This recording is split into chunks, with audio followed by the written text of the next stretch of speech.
Un élément suspect a été détecté.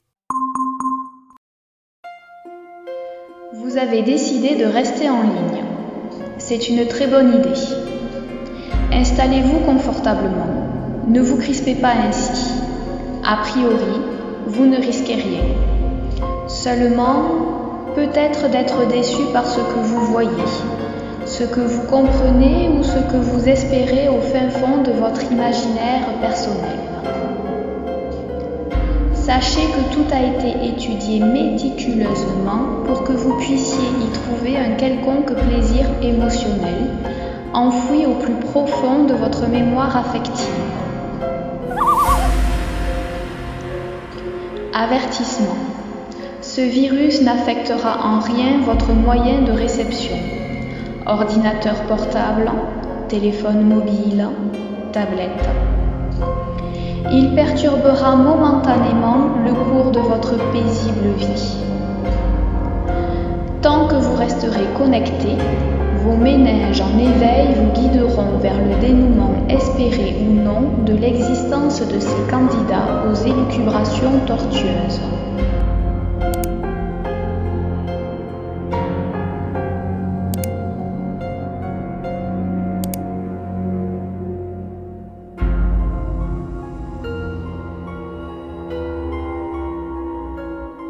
Bon voyage, ne vous perdez pas en route.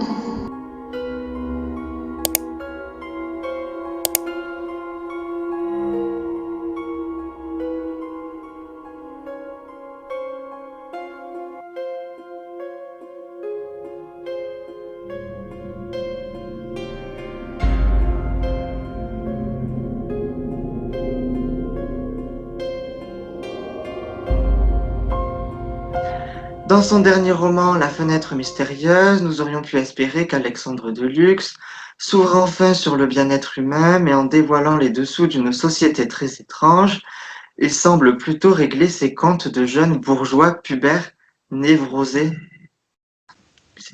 C'est du charabia, ce journaliste n'a rien compris, comme d'habitude on ressort de mes écrits. Et maintenant me voilà seul face à mon écran vide et avec mon éditrice en prime. Bonjour, je suis Marie Durand. Je vous ai déjà contacté, il me semble. Non, mais ça ne va pas recommencer. Mais si, je suis commissaire-priseur pour le compte de la DIE. Vous savez, la direction de l'immobilier de l'État. Je reviens vers vous au sujet de la maison que vous avez récemment mis en vente à Monet. Commissaire, je n'ai pas de maison à vendre, madame. Madame Durand, mais oui, bien sûr, je me souviens très bien de votre appel.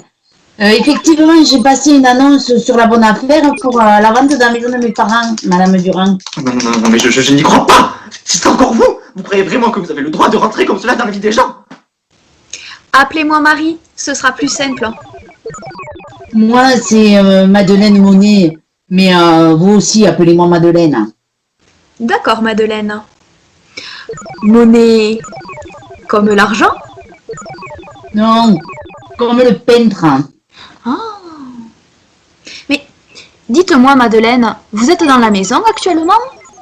Oui, je vis à Monet, hein, comme l'argent.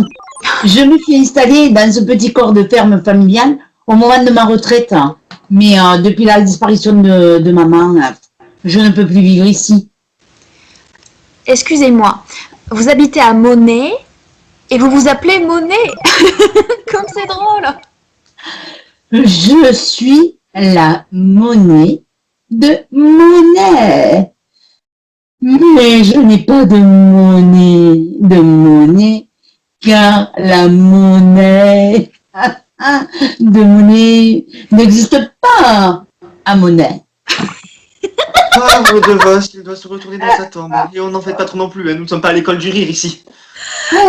Et avec l'accent en plus. Oui, j'habitais Toulouse. Oui, et je vous rappelle que vous n'avez rien à faire sur mon ordinateur.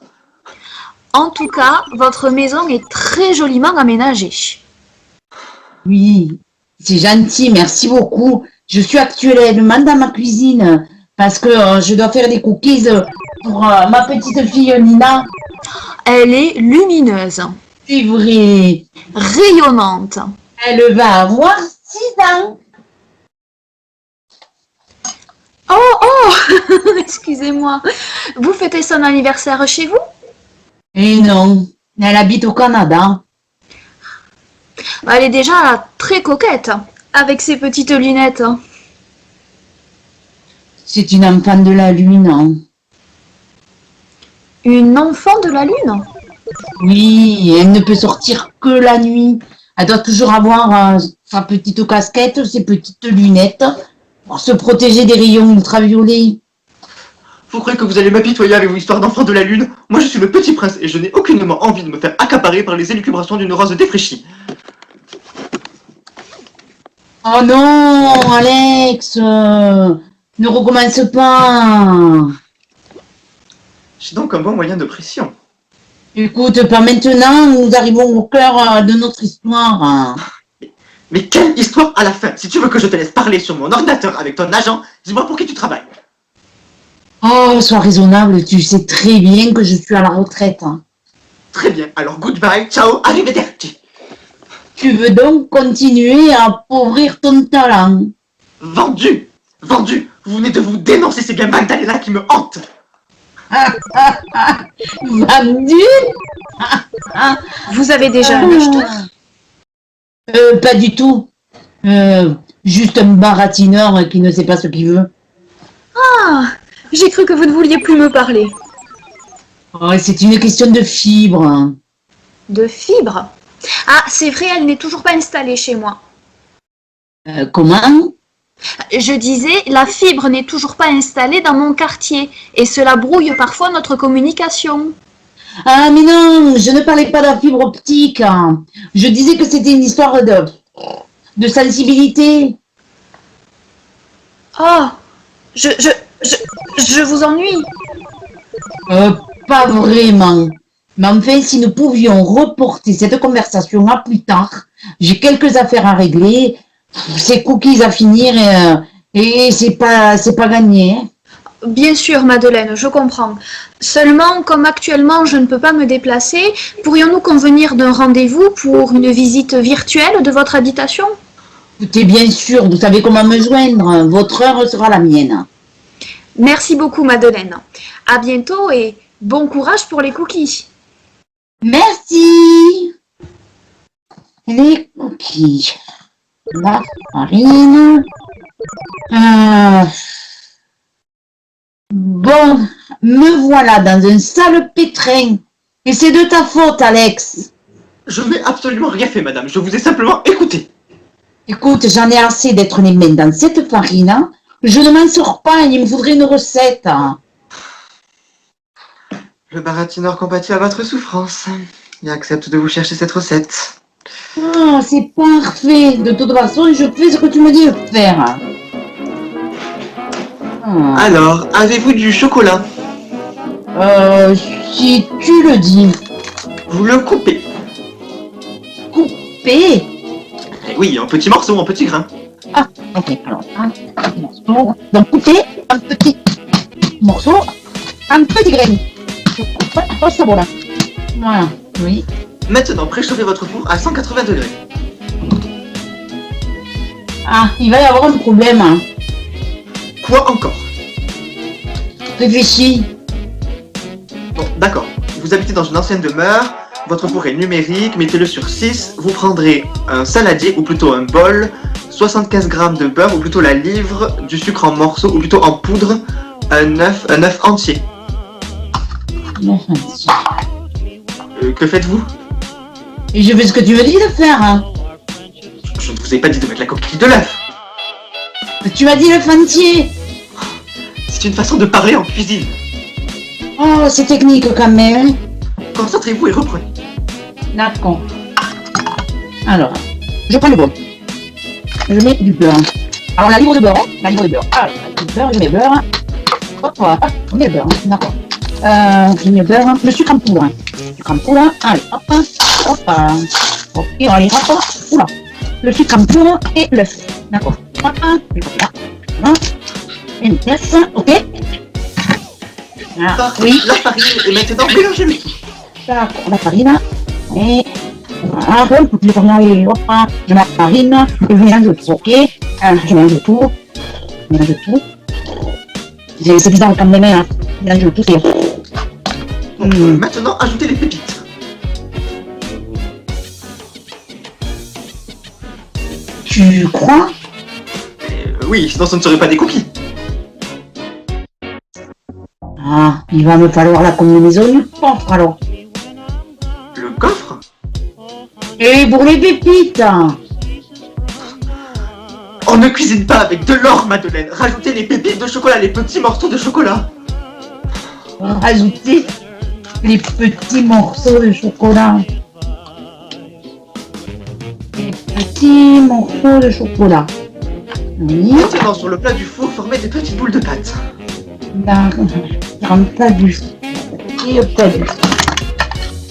Ouf. Le plat du four. Petite boule de pâte, ajouter des cookies sur ma petite ligne. Il faut que je fasse des petites boules de pâte. Ça colle, mais je vais faire des petites boules. Et une petite boule de pâte avec les fameuses pépites. Mais les pépites de chocolat. Et oui, je suis fou du chocolat. Les petites boules, petites boules. C'est bien les petites boules. Les petites boules. Ok. Voilà. Mais c'est pas trop tôt. Ah. Maintenant, enfournez vos cookies pendant 10 minutes.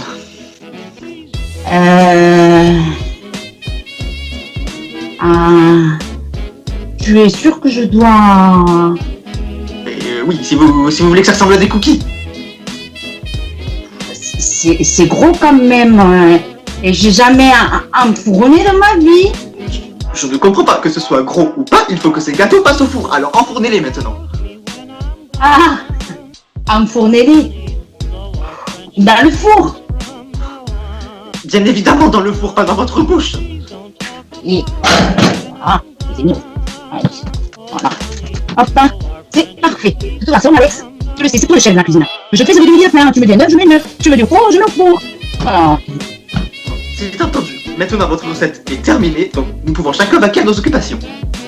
Ah, je ne pense pas, non. Tu ne peux pas. Quoi encore? Les cookies sont au four, à sortir dans 10 minutes, et c'est gagné. Les cookies sont au four, à sortir dans 10 minutes, mais ce n'est pas gagné. Et pourquoi? Réfléchis. Bon, d'accord. Votre petite fille habite au Canada, mais là-bas la poste existe, ce n'est pas mon problème. Et si c'est un problème qui te concerne? Alex, tu n'aurais pas vu Bonbonnette? Je l'appelle, mais je n'arrive pas à la trouver. Pardon, je dois vous laisser, je n'ai pas le temps. Oh non, ne m'enferme pas maintenant, j'en ai marre d'être soumise à tes caprices. Il devait avoir faim, il a dû aller voir la voisine.